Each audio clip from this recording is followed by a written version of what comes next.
Shalom, this is another quick one, giving all praise to Yahweh Bashar, Bashar, Bashar, Rakakwadash, and this is the sort of response to Old Testament Israelite confounded by Isaiah 53, and I believe it says,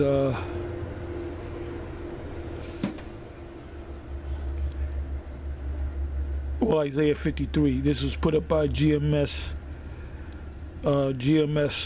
South Carolina, 05, and this was put up earlier today, and this guy was here before, this clown was here before, and I'm entitled this video blank shut the hell up. Anyway, this is 4 minutes and 28 seconds in of a 38-minute and 25-second video, and this guy is going into the he's an Old Testament Israelite. If you notice, he has a bald head, shaven head. He has no beard on his face.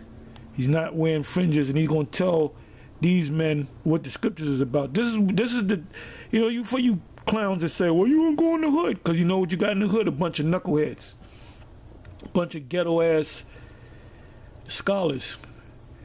Anyway, let me let you listen to what this guy said. Show you that he doesn't understand the scriptures. That's why he doesn't acknowledge the New Testament, but he's reading out of the New Testament. It's a real joke and a waste of time with these jakes. We're only here for the elect's sake. That's when you come into this thing and you get into a camp and you start to teach, we look at you like, yeah, he could be one of the elect. That's why we use the term hopefully elect. But this guy is a hopeless non-elect. So let's listen. He's not against the prophets. But I'm saying there wasn't a New Testament. People even thought that he might have been Jeremiah or one of the prophets, right? Yeah, but he wasn't. They thought John the Baptist was Elijah. He said he wasn't. But they thought he was John the Baptist too. I know it. Right. He said he wasn't though. Go ahead though. Go ahead. He wasn't. You should have cut him on that. You should have cut him on that. Let's listen to that again.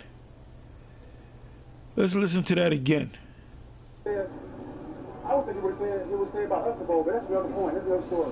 He said it was saying about them about, then he said, before you finish, he constantly quoted from the Old Testament. I know he did, because there wasn't quoted Isaiah, there wasn't New Testament. The prophets, right? Okay, so that's what he's not against the prophets. But I'm saying that there wasn't a New Testament. So people even thought that he might have been Jeremiah or one of the prophets, right? Yeah, but he wasn't. They thought John the Baptist was Elijah. He said he wasn't. But they thought he was John the Baptist too. I know it. Right. He said he wasn't though. Go ahead though. Go ahead. He wasn't. That's what y'all saying. So that means because John the Baptist said he wasn't, does that mean that he wasn't? No, he didn't know. That shows you that this guy's not. He's going to take that chip if he don't repent and humble himself, and he's going to be destroyed. Listen, let me property. Yeah. So he said he was back in the beginning with the Most High, right? Before Abraham was, I am. He said he had heard it said about them of old. We just said that was the Most High telling the prophets, thou shalt not commit adultery. These were the law coming down from the Most High. Right? Most about it down from the mountain. That's right in the stone. He said, but I say unto you, listen to what he says. But I say unto you that whosoever looketh on a woman to lust after her has committed adultery, so they're already in his heart. That's not true. If we got a law for that, we got a law for coveting. But you got to understand what he meant. Because if you look at a woman that's already got a man and you lust after, that is adultery. But no, but it's adulterous thought. But look here. He didn't change the father's law because the brother already read it. He said he came out. I can't arrest you for saying I'm going to drive the street at 100 miles an hour. This guy's an idiot, man. This guy's an idiot. That's why we don't like it when our people come up, because they waste time.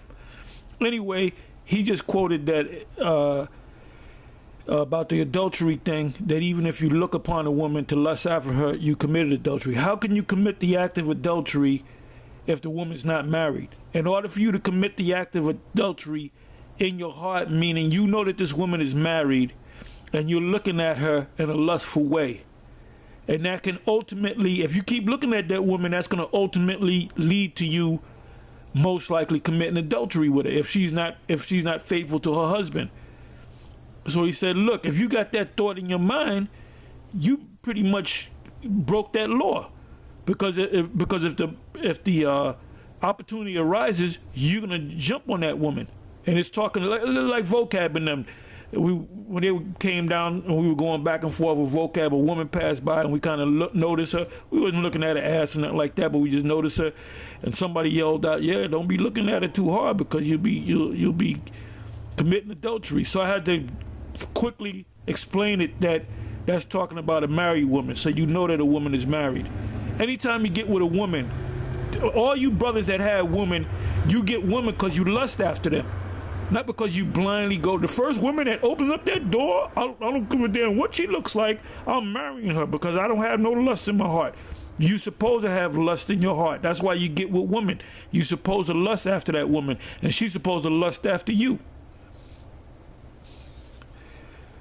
But what he said was, he said the thing about John the Baptist. Let me bring it up again.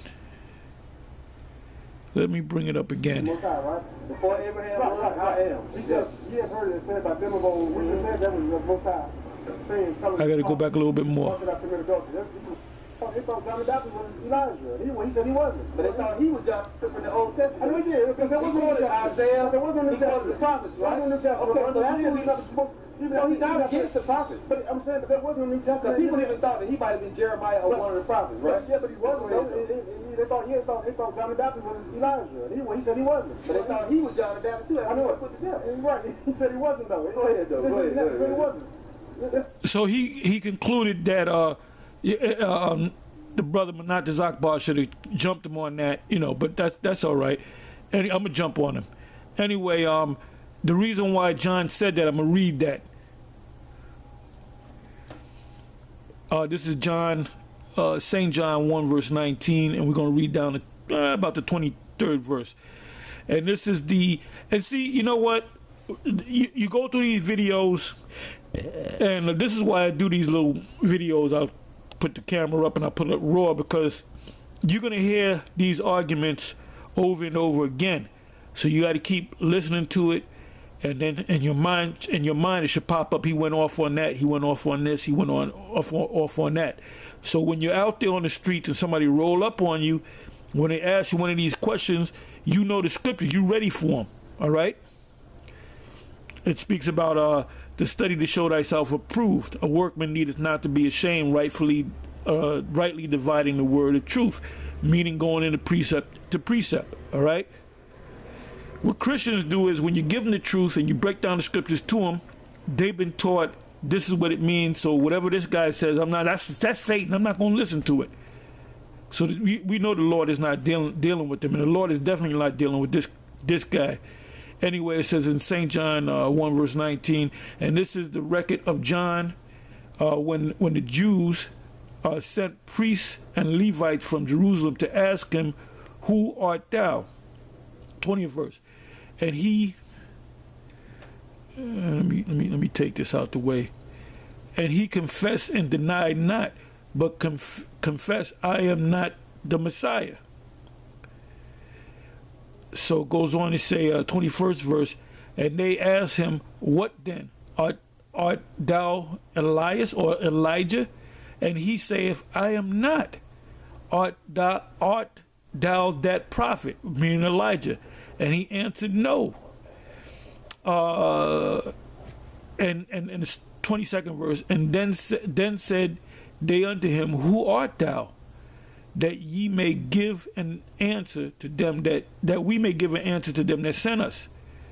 And anytime these people come up and they ask some questions, so-called educated questions, trust me, they were sent. All right. "What sayest thou of thyself?" He said, "I am the voice of one crying in the wilderness, make straight the way of the Lord, as said the prophet." And who was that? What was that fulfillment? Elijah. Elijah was the one that was going to be sent to 23rd verse. He said, "I am the voice of one crying in the wilderness, make straight the way of the Lord, as said the prophet Isaiah." So he was talking about Elijah.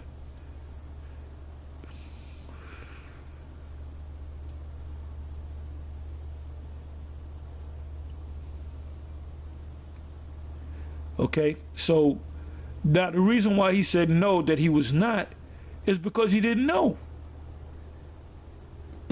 because the Lord cleared it up. What does it say about remembering former things? Let me go to that. What is that? Ecclesiastes.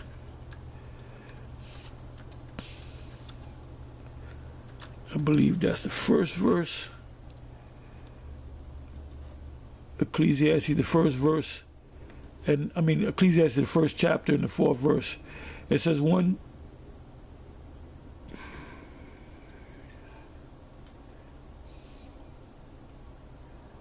Bear me for a minute.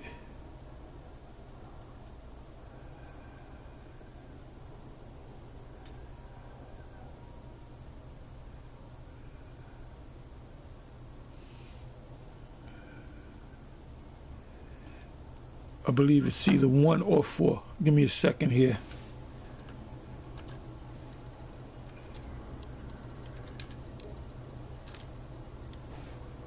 Okay, good. It was an 11 verse. Let me I'll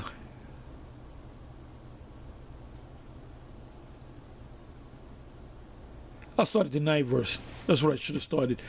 It says Ecclesiastes 1 verse 9.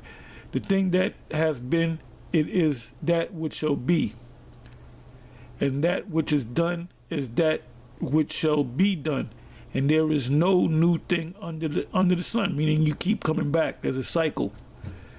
You know, a car breaks down, an old car breaks down, and it goes to the junkyard. Then it biodegrades.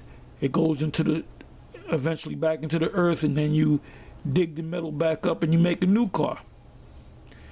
It says, is there, 10th verse, is there anything whereof it may be said, see, this is new? And that goes for everything that you see. That's why you have a recycling program. And that also goes for people, for animals. It have been already of old time, which was before us. It says, 11th verse, there is no remembrance of former things, neither shall there be any remembrance of things that are to come with those that shall come after. So we don't remember who we were back in the... I can't tell you who I was. And Elijah couldn't either. But now the Lord said who he was because he knew, because that's the Lord. He was on a... He was the Lord. He was the son of the firstborn of every creature. He goes back to the very beginning. In the beginning, God created the heavens and the earth. That word there is Elohim. So he was from the beginning. He was over John. John said he wasn't worthy to latch his sandals.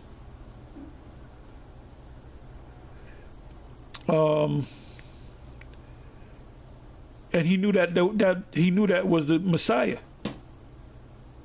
Now, when he quoted Isaiah, he should have known that he was John the Baptist. So when you go to Matthew, which I don't even have to go to that, Matthew's the 11th chapter and Matthew's 17th chapter, the Lord clearly states that John the Baptist was Elijah, which was prophesied to come by Isaiah and also by Malachi. So, this guy right here, he's not going to make it. He's not going to make it.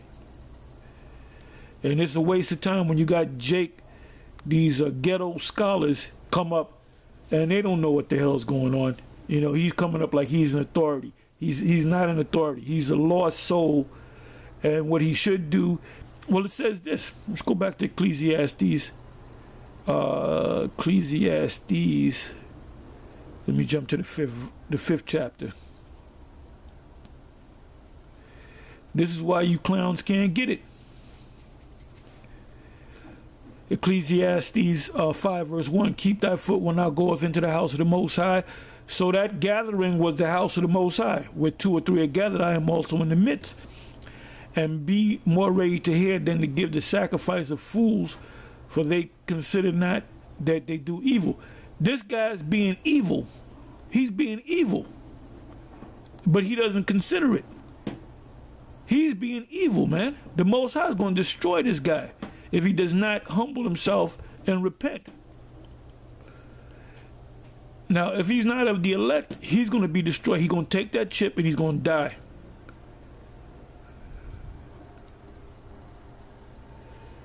It says, be not rash with thy mouth, and let not thine heart be hasty to utter anything before the Most High, for the Most High is in heaven, and thou art upon earth. Therefore, let thy words be few. So he should shut. That's why I said, blank, shut the hell up.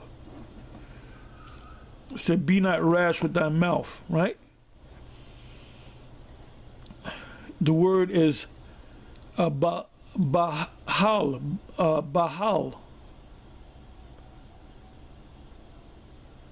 which means to this is beautiful. It means to disturb, and you're disturbing the teaching. Disturb, to be disturbed, dismayed, terrified, anxious, to be in haste, to make haste, act hastily, be hurried. Yeah, that's why he quickly said to John, John said he wasn't John the Baptist. That's what it meant. So that's a good one right there. I like that definition. Disturb. He disturbed the gathering of the men going into the scriptures. Anyway, with that, I'm gonna put this up raw, and it's on to the next one. Hey, the scriptures say, many are called, but few are chosen. So it's going to be a few. The many that came in and fell back out, they were called. They were not chosen. This guy's not chosen. He's definitely not chosen.